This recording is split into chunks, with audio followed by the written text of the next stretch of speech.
ce qu'il faut comprendre, c'est que, comme je disais, le cas de la Côte d'Ivoire est spirituel. Et aujourd'hui, vous voyez les violences qui sont en train de se produire. Vous entendez les gens dire par-ci par-là que d'une manière ou d'une autre, ils vont tout faire pour enlever le président Alassane Ouattara. J'aimerais vous dire quelque chose. La Bible déclare que si l'Éternel Dieu ne bâtit la maison, en vain travaillent ceux qui la bâtissent. Si l'Éternel Dieu ne veille, ne garde la vie, en vain veillent ceux qui la gardent. Il faut comprendre que quand on est en train d'entreprendre quelque chose sans la volonté de Dieu, sans l'approbation de Dieu, on échouera certainement. Aujourd'hui, on doit se poser d'abord la question de savoir, mais comment est-ce que Alassane Ouattara et le RHDP ont pu prendre le pouvoir en Côte d'Ivoire? On doit d'abord se poser la question. Pourquoi est-ce que le président Gbagbo a été arrêté, déporté à la CPI, sa femme emprisonnée? Pourquoi est-ce qu'il y a eu toute cette crise-là? D'aucuns me diront que c'est certainement parce que la Côte d'Ivoire regorge de beaucoup de richesses, et que la communauté internationale veut vraiment s'accaparer de toutes ces richesses, comme elle a l'habitude de le faire pour les richesses de l'Afrique. Écoutez, la Bible déclare dans le livre de Jérémie 27 que la terre appartient à Dieu et il la donne à qui il veut. Maintenant, je vais vous expliquer. Le cas de la Côte d'Ivoire, il est spirituel. Vous savez que depuis le temps d'Houphouët-Boigny, il y a eu des choses qui se sont produites en Côte d'Ivoire. Beaucoup ne comprennent pas certaines choses et ils parlent à tue-tête, se revendiquant ivoiriens, demandant que leur pays soit libéré, ceci, cela, mais ils oublient une chose, que le monde n'existe pas de par lui-même. Le monde existe de par la volonté parfaite de Dieu, Dieu le Tout-Puissant, le Créateur de toutes choses. Et la Bible déclare qu'il plut à l'Éternel que la plénitude, toute la plénitude de Dieu habita en lui. Celui-là, c'est Jésus-Christ de Nazareth. Depuis le temps d'Houphouët-Boigny, plusieurs savent bien qu'il y a eu une alliance entre la Côte d'Ivoire et Israël.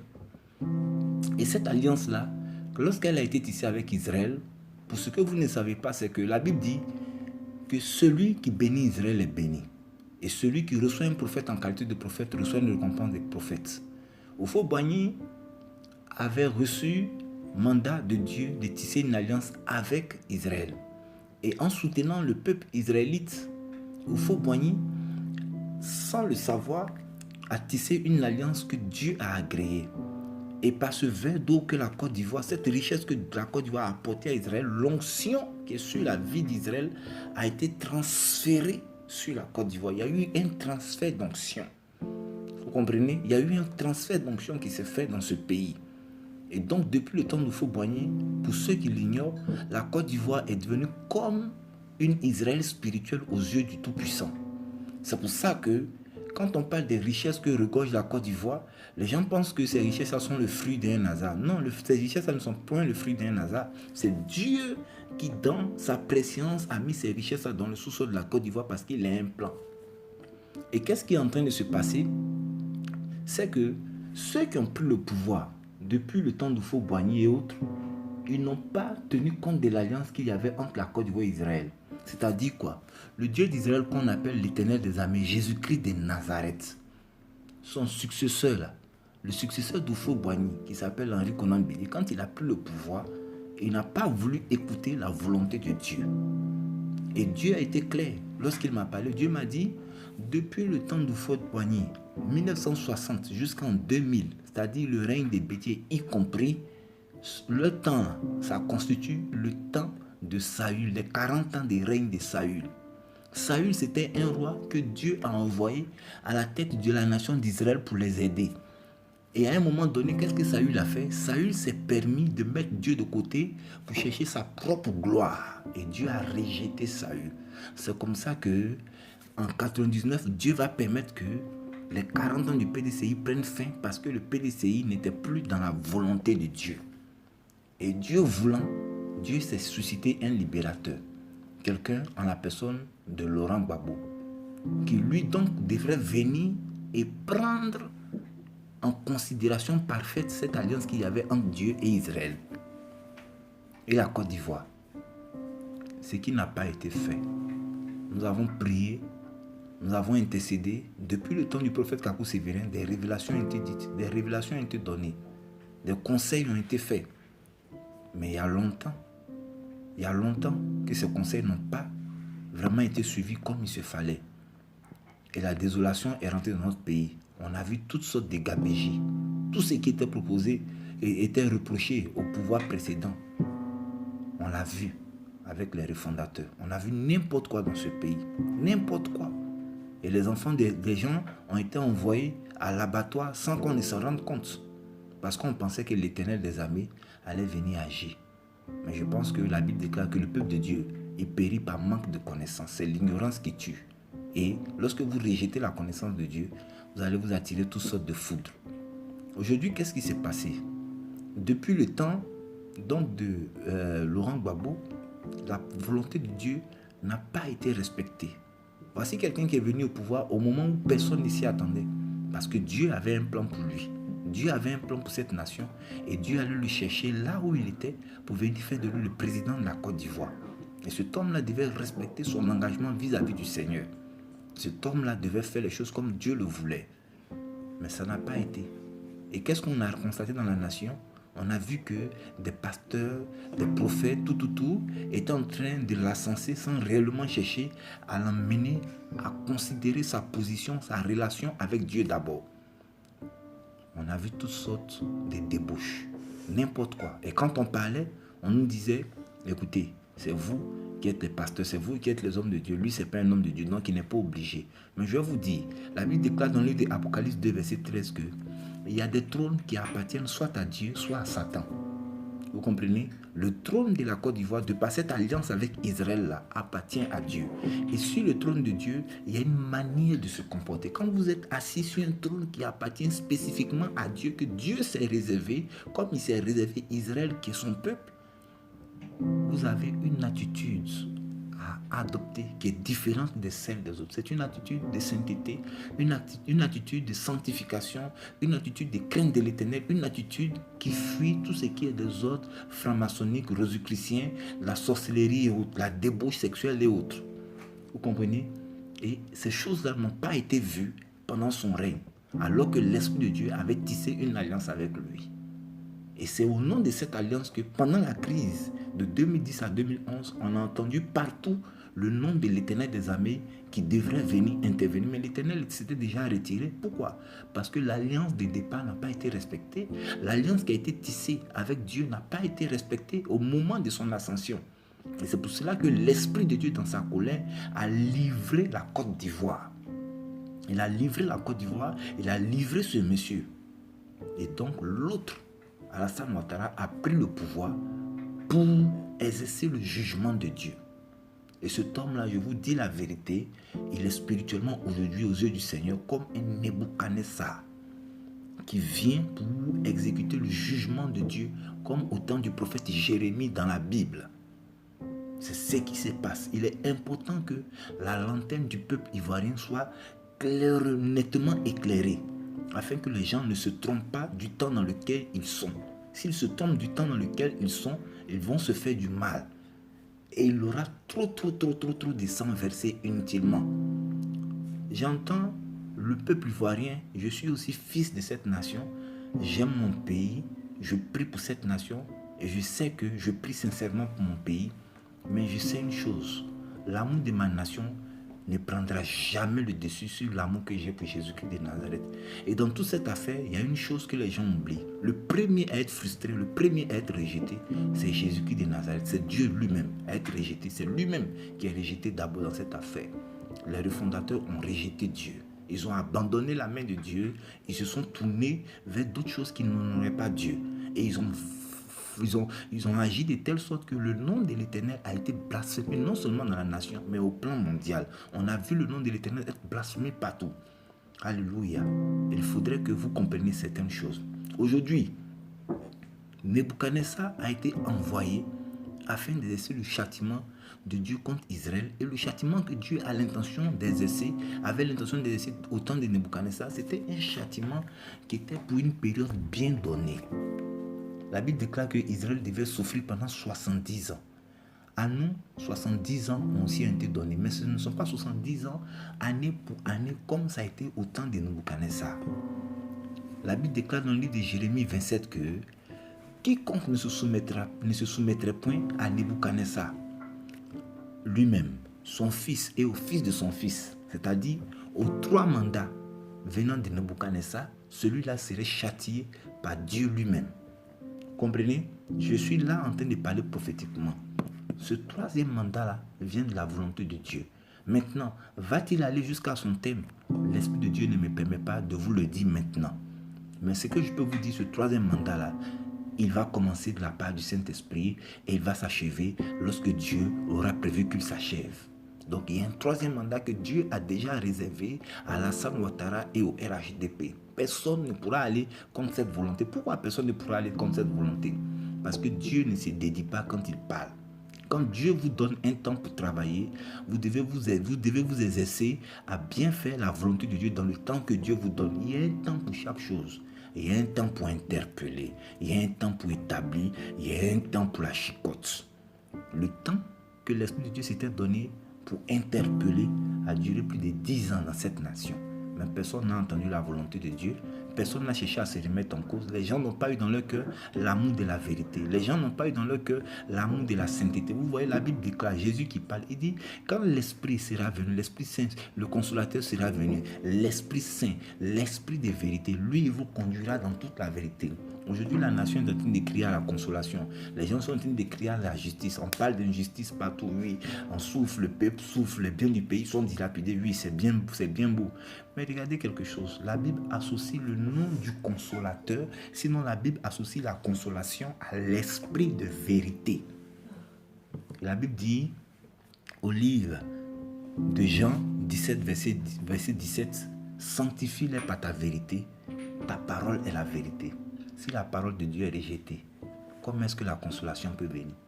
Si la parole de Dieu est mise à l'écart, comment est-ce que la consolation peut venir?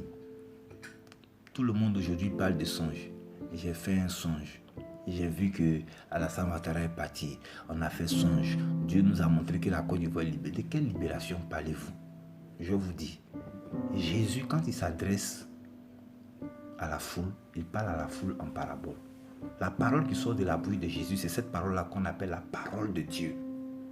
Donc la foule là, peut recevoir un message de Dieu. Mais le problème, c'est que pour la foule, c'est une parabole. C'est un message qu'ils ont du mal, qu'elle a du mal à décoder. La foule ne peut pas décoder le message de Dieu. Ceux qui décodent le message de Dieu sont appelés amis de Dieu. Il dit, l'heure vient, le temps vient où je ne vous parlerai plus en parabole, mais je vous parlerai ouvertement. Jean 16, verset 25. Mais ceux à qui il parle ouvertement, ce sont ses amis. Ceux à qui il parle ouvertement, c'est ceux-là qui ont dans leur esprit vraiment la volonté de s'attacher corps et âme au commandement de Dieu. Voici un pays où la multitude de prophètes fait ce qu'il veut.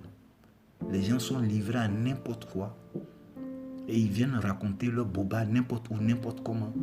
Ils ont passé tout le temps à mentir à Laurent Gbagbo et sa femme et ça n'a pas suffi. Et aujourd'hui, ils sont en train de refaire surface, en train de donner des prophéties mensongères de part et d'autre, comme si Dieu leur a parlé. D'autres sont des politiciens avérés même qui font des lectures de l'environnement politique pour essayer de donner des prophéties. Ils sont des loups déguisés en agneaux et ils viennent dire n'importe quoi. Et le peuple est harangué derrière tout cela, se disant que c'est notre temps, c'est notre temps, c'est notre temps. Il faut que notre pays soit libéré. Je veux parler aujourd'hui à mon peuple. Je veux parler aujourd'hui aux Ivoiriens. Mes frères et sœurs, restez chez vous à la maison. La grande puissance qui peut vous libérer là, c'est Jésus-Christ de Nazareth. Ce n'est pas le sang qui va couler de vous là, en vanité. Ce n'est pas ça qui va libérer la Côte d'Ivoire. La délivrance là, elle vient de l'Éternel. Si en 2011, l'Éternel avait réellement été honoré par ceux qui étaient là au pouvoir en son temps, le monde entier allait voir la gloire de l'Éternel des armées.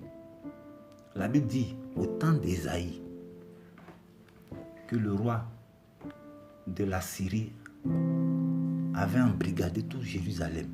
Il avait embrigadé tout Israël. Mais l'ange de l'Éternel a fait descendre, Dieu a fait descendre son ange. Et l'ange de l'Éternel a frappé toute cette armée. Des dizaines de milliers de soldats en une nuit. Et Israël a été libéré. Jésus est puissant. L'Éternel des armées que nous invoquons, il est puissant.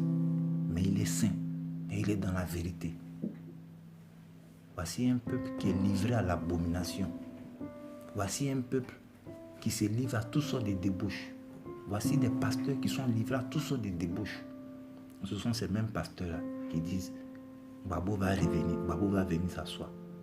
Mais dans la fornication, dans l'impudicité, là, dans cette instabilité de son foyer, là, pensez que Dieu va l'agréer. Si on vous parle, vous allez dire qu'il n'est pas pasteur. Mais la vérité, là, c'est que le trône sur lequel il doit s'asseoir, là, c'est le trône du Dieu très saint. Ici, là, c'est le trône de Dieu. Sur le trône de Dieu, là, allez-y lire le livre de Juges. Babo a été suscité par Dieu comme un libérateur. Lisez bien la Bible. Quand Dieu suscite quelqu'un comme libérateur, là, Dieu est exigeant vis-à-vis de lui. Et sa marche n'est pas semblable à la marche que les rois des autres nations doivent avoir. Si le libérateur se détourne de Dieu, Dieu le prévient. Et s'il n'écoute pas la volonté de Dieu, Dieu envoie quelqu'un pour prendre sa place et sanctionner lui et son peuple qui s'est livré à cette méchanceté contre Dieu, à l'idolâtrie. Vous ne voyez pas vos enfants qui meurent à l'étranger. Vous ne voyez pas les cadavres de vos papas, de vos maris, de vos enfants qui viennent de l'étranger. Vous ne voyez pas vos comptes qui sont gelés. Vous ne voyez pas toutes ces choses-là. Dieu a dit à Jérémie que j'enverrai contre vous la famine. La famine, c'est le gel de vos avoirs. La peste, là, ce sont toutes les souffrances qui vous enlèvent de manière subite. Je vais vous dire, Dieu a un plan pour cette nation. Arrêtez d'attrister l'Esprit de Dieu. Il y a eu une guerre dans le spirituel. Si aujourd'hui je prends la parole, c'est suite à l'annonce des différentes candidatures. Sinon à la proclamation des résultats de l'acceptation des différentes candidatures. Et aussi parce que la veille, l'Esprit de Dieu m'a parlé clairement. L'Esprit de Dieu m'a conduit dans le firmament et j'ai vu un combat spirituel qui était vraiment terrible. J'étais en train d'assister à un combat et dans le combat, j'ai vu deux camps opposés. Et celui que je voyais en train de combattre particulièrement, c'était un saint ange de Dieu, mais qui déployait une force phénoménale, extraordinaire. Il se déplaçait avec une vitesse et il manifestait une gloire terrible. Et c'était dans le firmament. Il y avait aussi d'autres forces opposées qui étaient aussi très fortes, qui étaient en train de combattre. Mais celui-là qui était du camp de Dieu, qui était en train de combattre, il paraissait nettement supérieur, en force, en rapidité, en puissance. Et j'ai demandé à l'Esprit de Dieu, mais Seigneur, est-ce que je suis obligé de venir voir ça? Parce que c'était plus qu'un cataclysme, ce que je vois. C'était terrible. Et l'ange a manifesté la gloire de Dieu. Et quand je me suis levé, le lendemain, pendant que je réfléchissais sur cette vision dans la soirée, l'Esprit de Dieu m'a dit, regarde, ce que je t'ai montré hier, le combat. Ce combat-là, c'est par rapport à ta nation. Et j'ai compris que la victoire était du côté du Seigneur dans cette nation. Mais la victoire que Dieu nous donne, ce n'est pas la victoire telle que l'opinion nationale et internationale ivoirienne la conçoit. Ce n'est pas la chute soudaine d'Alassane Ouattara. Non, non, non. C'est la défaite des forces sataniques en Côte d'Ivoire. Parce que ce pays doit préparer le retour de Jésus-Christ de Nazareth. Vous avez quelqu'un qui n'aime pas Jésus et qui est attaché à la rose-croix. Voici un homme qui ne veut pas entendre parler du Seigneur. Depuis le temps de Kakou Sévérin, il n'a jamais voulu écouter le Saint-Esprit. Il s'est toujours livré à ses autres mystiques et à ses esprits communs. Quand vous avez des dirigeants comme ça, qui représentent l'esprit Saül aux yeux de Dieu, vous pensez que l'Esprit de Dieu va le laisser revenir prendre le pouvoir? Vous avez des gens qui sont livrés à des sacrifices humains en train de faire n'importe quoi. Et vous voulez que ces personnes-là viennent s'asseoir? Vous me direz certainement que celui qui est là en ce moment est plus mauvais qu'eux. Mais bien sûr, c'est comme ça que Dieu fonctionne. Sur le trône de Dieu, quand Dieu met un libérateur qui n'écoute pas Dieu, Dieu envoie des gens afin de sanctionner non seulement ce leader qu'il avait choisi, et aussi le peuple sur lequel il était établi, qui s'est livré avec lui à son idolâtrie et à sa méchanceté contre le Seigneur. Et quand ce leader-là, que Dieu envoie contre son peuple, a fini son temps, Dieu aussi, il gère les choses comme il a l'intention de les gérer et il libère son peuple. Notre temps n'est pas encore arrivé. Il y a un troisième mandat qui doit se faire. L'Esprit de Dieu m'a clairement parlé. Il y a un troisième mandat qui est prévu. Pas de la volonté des hommes, mais elle vient de Dieu. Dans le livre de Jérémie 27, Dieu dit au peuple, aux enfants d'Israël, par le canal de Jérémie, Jérémie 27, verset 12. J'ai dit exactement les mêmes choses à Sédécias, roi de Juda. Juda, c'est une des tribus d'Israël. Voilà. Pliez votre cou sous le joug du roi de Babylone. Soumettez-vous à lui et à son peuple, et vous vivrez. Pourquoi mourriez-vous, toi et ton peuple, par l'épée, par la famine et par la peste, comme l'Éternel l'a prononcé sur la nation qui ne se soumettra pas au roi de Babylone? N'écoutez pas les paroles des prophètes qui vous disent: vous ne serez point asservis au roi de Babylone. Car c'est le mensonge qu'ils vous prophétisent. Je ne les ai point envoyés, dit l'Éternel. Et ils prophétisent le mensonge en mon nom, afin que je vous chasse. C'est ce qui s'est passé en 2010. Et ça sera pire. Afin que je vous chasse et que vous périssiez, vous et les prophètes qui vous prophétisent.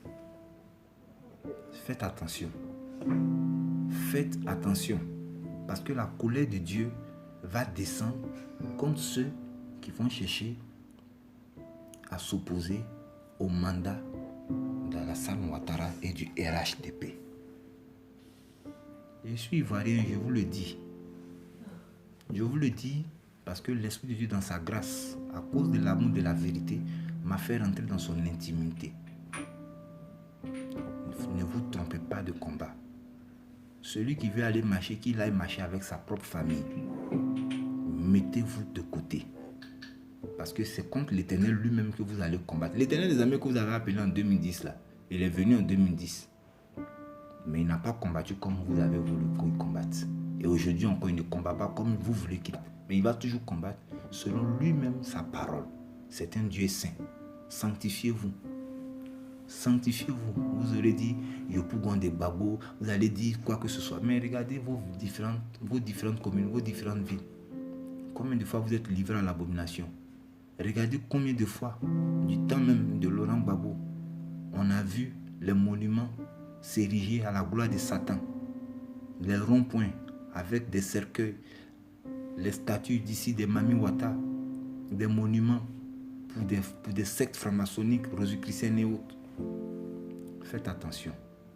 Ceux qui ne comprennent pas la volonté de Dieu sont en train d'être livrés en pâture. Je parle aujourd'hui pour que la vie de plusieurs soit épargnée. Ne vous trompez même pas. Ce qu'il faut faire maintenant, c'est patienter, prier le Seigneur, se repentir.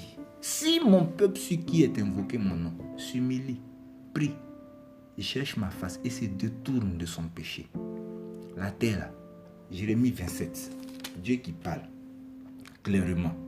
Il dit, la terre m'appartient et je la donne à qui cela me plaît. Est-ce que vous comprenez? Dieu dit, la terre lui appartient et il la donne à qui cela lui plaît. Donc, ne vous trompez pas. Dieu ne juge pas les choses comme vous jugez les choses. Moi, je vous parle parce que Dieu m'a permis d'entrer dans son intimité et de comprendre sa volonté. Donc, faites attention. Faites attention. C'est par l'Esprit de Dieu que je vous dis ce que je vous dis. Dans une autre vidéo, dans un autre enregistrement, je vais vous donner les raisons exactes de tout ce que je viens d'expliquer. Mais il faut que vous compreniez, si ce message peut aider un maximum de personnes et aussi les hommes politiques qui se permettent aujourd'hui d'être des soi-disant revendiqueurs de quoi que ce soit, mais qui n'ont aucunement la crainte de Dieu, que ce message vous aide. Mais lisez, j'appelle toute la nation, je vous demande de lire le livre de Jérémie 27. Lisez le livre de Jérémie 27, vous allez comprendre. Et prochainement, je vais vous expliquer certaines choses par rapport à la vie du prophète Kakou Sévérin dans cette nation et le plan que Dieu avait initialement pour la Côte d'Ivoire et que le Seigneur a en ce moment pour la Côte d'Ivoire. Mais ne vous trompez pas de combat. Acceptons les choses dans l'esprit de Dieu, dans la patience, dans l'humilité. Ressaisissons-nous devant le Seigneur. Et j'aimerais lancer aussi un appel aux hommes politiques du RHDP en particulier. Le nom de l'Éternel, si vous avez des problèmes avec Simone Gbagbo et son mari Gbagbo, réglez vos problèmes avec eux. Mais si vous vous trompez cette année-là pour venir blasphémer le nom de l'Éternel, le jour de votre chute, ça sera plus que infernal. Parce que Dieu ne vous loupera pas. Il n'est pas votre camarade. Il n'est pas votre camarade. Si vous avez un problème avec Gbagbo, réglez votre problème avec lui. Laissez le nom de l'Éternel des armées à part. C'est ce que j'avais à vous dire. Parce que Dieu, là, on ne joue pas avec lui. Voilà, on ne joue pas avec lui. Que Dieu bénisse son peuple. Et que ce message puisse toucher le cœur des enfants de Dieu.